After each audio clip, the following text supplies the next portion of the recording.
So sometimes it gets scary when you start connecting the dots, okay? Because I've been thinking about this a lot lately. The Trump regime is trying to redefine war. And it's very important because it's not just about words. Words have power because words are how we define our legal system and our laws.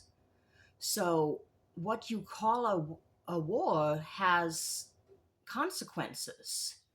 So, for one thing, um, you saw a little bit of the loosening of the definition of war under George Bush Jr. with the war on terrorism, and they are claiming rights to have more extraordinary powers for the executive branch. But now, um, they are attempting to redefine both war and terrorism. They're saying that a war is defending America or Americans against anything that could potentially be a threat, and that terrorism is anything that undermines not only American safety, but their ideology of what America should be. So you see this with them saying that the gangs, the narco-terrorists, are terrorists. First of all, they're calling gangs terrorists. We've never done that before. Darling, I'm sorry, you're going to have to go. Come, go on. Bebo. Anyway, they are redefining gangs as terrorists, and then they're redefining terrorists as enemy combatants and redefining it as a war. So the war on terror becomes a war on gangs.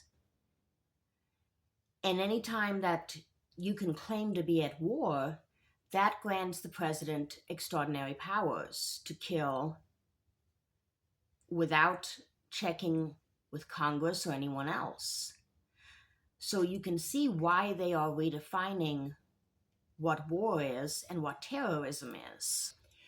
It is in order to grant the president, the executive, the right to kill who he wants when he wants. As Pete Hegseth recently said in an interview, he said that the president has the power to use force as he sees fit. This is what I'm talking about. Because you classify these people as terrorists and you classify fighting terrorism as a war, now suddenly anyone you call a terrorist, you can just kill without any due process, without any habeas corpus, and according to the Trump administration, without regard to the rules of war engagement and so forth. And then you see them try to further the scope on that, right? Because they're calling not only Venezuelan or Honduran gangs or whatever terrorists, they're also trying to say that American gangs are terrorists. They've used that language with the gangs that they say are supposedly roving the streets in like New York and Washington, D.C. and Chicago and so forth. So they start to apply even a broader scope to that terminology. And of course, if they're terrorists, then we're at war with them and the president can just kill them at will. And then you saw that national security memorandum that they released recently, where they said that people with extremism on gender ideology, any anti-capitalist views,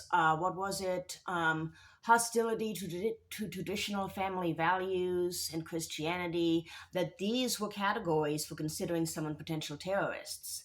Not what they do, but what they think. So now we've gone beyond the whole drug war thing. You don't even have to commit a crime to be considered a potential terrorist. All you have to do is commit a thought crime.